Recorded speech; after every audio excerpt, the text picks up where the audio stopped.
이튿날 산에서 내려오시니 큰 무리가 맞을세. 무리 중에 한 사람이 소리질러 이르되 선생님 청하건대 내 아들을 돌보아 주옵소서. 이는 내 외아들이니이다. 귀신이 그를 잡아 갑자기 부르짖게 하고 경련을 일으켜 거품을 흘리게 하며 몹시 상하게 하고야 겨우 떠나가나이다. 당신의 제자들에게 내쫓아 주기를 구하였으나 그들이 능히 못하더이다.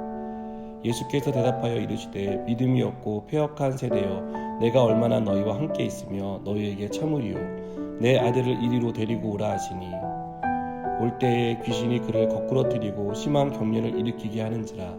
예수께서 더러운 귀신을 꾸짖으시고 아이를 낫게 하사 그 아버지에게 도로 주시니 사람들이 다 하나님의 위엄에 놀라니라. 그들이 다 그 행하시는 모든 일을 놀랍게 여길세.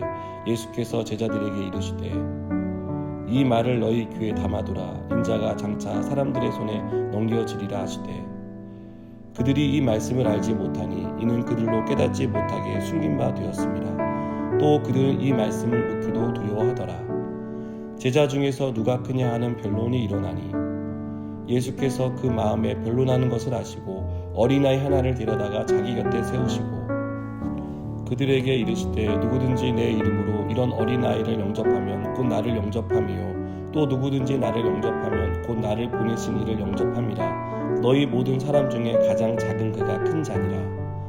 요한이 여짜오되 주여 어떤 사람이 주의 이름으로 귀신을 내쫓는 것을 우리가 보고 우리와 함께 따르지 아니함으로 금하였나이다. 예수께서 이르시되 금하지 말라. 너희를 반대하지 않는 자는 너희를 위하는 자니라 하시니라. 아멘. 아이가 태어나서 성장하는 과정을 시선이라는 관점에서 보면 아이의 시선은 다양한 대상에게로 옮겨가고 있다는 것을 발견하게 됩니다. 처음에 아이의 시선은 자신을 양육하는 부모에게 쏠려 있습니다. 그는 언제나 엄마와 아빠를 바라보고 엄마와 아빠에게 기대를 갖습니다. 그러나 아이가 혼자 걷기 시작하고 생활의 범위가 조금씩 넓어지면 그 시선은 부모에게서 친구나 선생님에게로 옮겨가게 됩니다. 시간이 흐를수록 부모에게 향했던 시선은 줄고 친구나 다른 사람을 향한 시선이 늘어나게 됩니다. 시선은 관심이 어디에 있는지를 보여주는 바로미터입니다. 무엇을 보느냐는 내가 무엇에 관심을 가지고 있느냐를 설명해 줍니다. 이런 관점에서 예수님의 제자들을 살펴보는 것도 큰 의미가 있습니다. 제자들의 시선은 예수님에게로 향하고 있었습니다. 예수님이 전하는 천국 복음에 또 예수님이 하시는 사역에 쏠려 있었습니다. 그들은 예수님에게서 시선을 떼지 못했습니다. 그러나 예수님의 인기가 상승하고 자신들을 바라보는 사람들의 관심이 커지는 것을 보며 그들의 시선은 다른 곳을 향하기 시작했습니다. 그들의 시선이 옮겨간 자리는 누가 크냐라는 논쟁으로 이어졌습니다. 그들의 시선이 옮겨진 곳은 세상이었습니다. 그들은 누가 크냐라는 논쟁을 벌이게 됩니다. 제자들은 예수님이 고난받는 종으로 오셨다는 사실을 깨닫지 못했습니다. 그들은 그것을 감히 묻지도 못했습니다. 그들은 사람들이 기대하는 것처럼 예수님이 로마 정권을 전복시키고 이스라엘의 왕이 오를 것이다라고 기대하게 됩니다. 그래서 그때 누가 더 중요한 요직을 차지할 것인지를 놓고 논쟁을 벌였습니다. 제자들의 관심은 예수님이 아니라 자리에 있었습니다. 흔히 사람들이 관심을 갖는 권력에 제자들의 관심이 쏠리기 시작했습니다. 그러자 어떤 일이 일어납니까?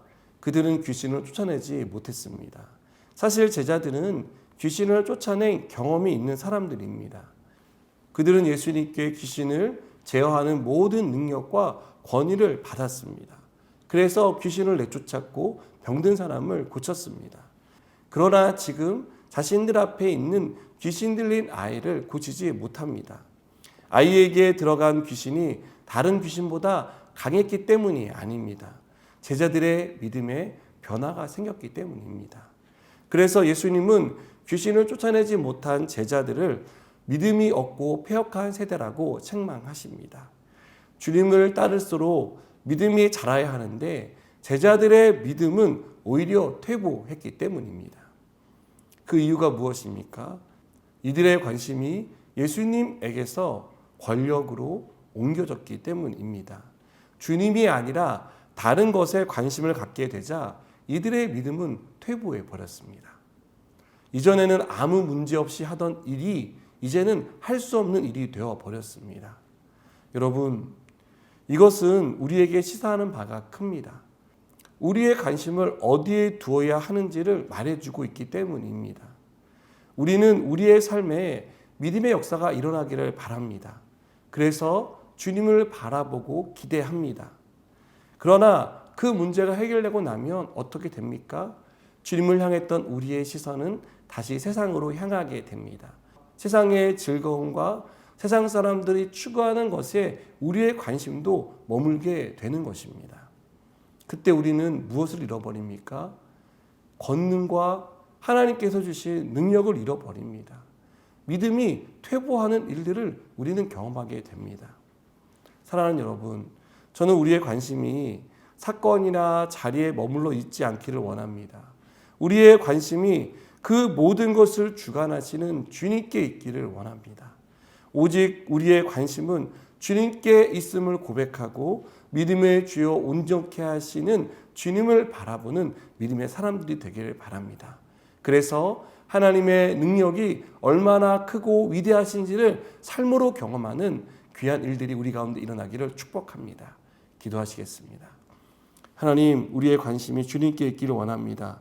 오직 주님만 바라보고 주님이 행하시는 그 믿음의 일들이 우리 가운데 이루어지기를 기도하며 믿음으로 반응하게 하여 주시옵소서. 믿음의 역사를 경험하게 하여 주시옵소서. 예수님의 이름으로 기도드립니다. 아멘.